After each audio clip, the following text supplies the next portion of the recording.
बात उन दिनों की है जब गौतम बुद्ध आत्मज्ञान की खोज में तपस्या कर रहे थे। उनके मन में विभिन्न प्रकार के प्रश्न उमड़ रहे थे। उन्हें उन प्रश्नों का उत्तर जानना था, लेकिन अनेक प्रयासों के बाद भी उन्हें सफलता नहीं मिली। वे आत्मज्ञान की प्राप्ति के लिए कठोर तपस्या करने लगे, अनेक कष्ट सहन किए, कई स्थानों की यात्रा भी की, परंतु जो समाधान उन्हें चाहिए था वह उन्हें नहीं मिला। एक दिन उनके मन में कुछ निराशा उत्पन्न हुई। वे सोचने लगे, धन, माया, मोह और संसार की समस्त वस्तुओं का भी त्याग कर दिया, फिर भी आत्मज्ञान की प्राप्ति नहीं हुई। क्या मैं कभी आत्मज्ञान प्राप्त कर सकूंगा? अब आगे मुझे क्या करना चाहिए? इस प्रकार के अनेक प्रश्न उनके मन में उठ रहे थे और तपस्या में सफलता की कोई भी किरण दिखाई नहीं दे रही थी। और इधर बुद्ध ने अपने प्रयासों में कोई कमी नहीं छोड़ी थी। वे उदास मन से इन्हीं प्रश्नों पर मंथन कर रहे थे। इसी दौरान उन्हें प्यास लगी। वे अपने आसन से उठे और जल पीने के लिए सरोवर के पास गए। वहां उन्होंने एक अद्भुत दृश्य देखा।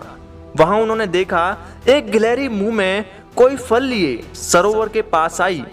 फल उसके मुंह से छिटक कर सरोवर में गिर गया। गिलहरी ने देखा फल पानी की गहराई में जा रहा है। गिलहरी ने तुरंत पानी में छलांग लगा दी। उसने अपना शरीर पानी में भिगोया और बाहर आ गई।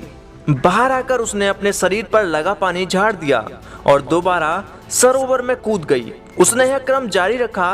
गौतम बुद्ध उसे दूर से देख रहे थे, लेकिन गिलहरी इस बात से अनजान थी। वह लगातार अपने काम में जुटी रही। बुद्ध सोचने लगे, यह कैसी गिलहरी है? सरोवर का जल यह कभी नहीं सुखा सकेगी, लेकिन इसने हिम्मत नहीं हारी। यह अपनी पूरी शक्ति लगाकर इस सरोवर को खाली करने में जुटी है।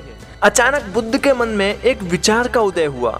यह तो गिलहरी है, फिर भी अपने लक्ष्य को प्राप्त करने में जुटी है, और मैं तो एक मनुष्य हूँ। आत्मज्ञान प्राप्त नहीं हुआ तो मन में निराशा के भाव आने लगे। अब मैं पुनः तपस्या में जुट जाऊंगा। इस प्रकार महात्मा बुद्ध ने एक गिलहरी से भी शिक्षा प्राप्त की और तपस्या में जुट गए। फिर एक दिन वो भी आया जब उन्हें आत्मज्ञान प्राप्त हो गया और वे राजकुमार सिद्धार्थ से भगवान बुद्ध हो गए।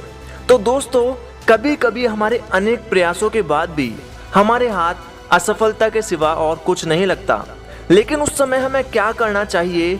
उस समय हमें हिम्मत नहीं हारनी चाहिए और एक बार पुनः जोरदार प्रयास करना चाहिए। तो दोस्तों, आपको ये कहानी कैसी लगी हमें नीचे कमेंट सेक्शन में जरूर बताएं, और इसी प्रकार के वीडियोस के लिए हमारे चैनल को सब्सक्राइब करना ना भूलें। तो मिलते हैं आपसे अपने नेक्स्ट वीडियो में। धन्यवाद।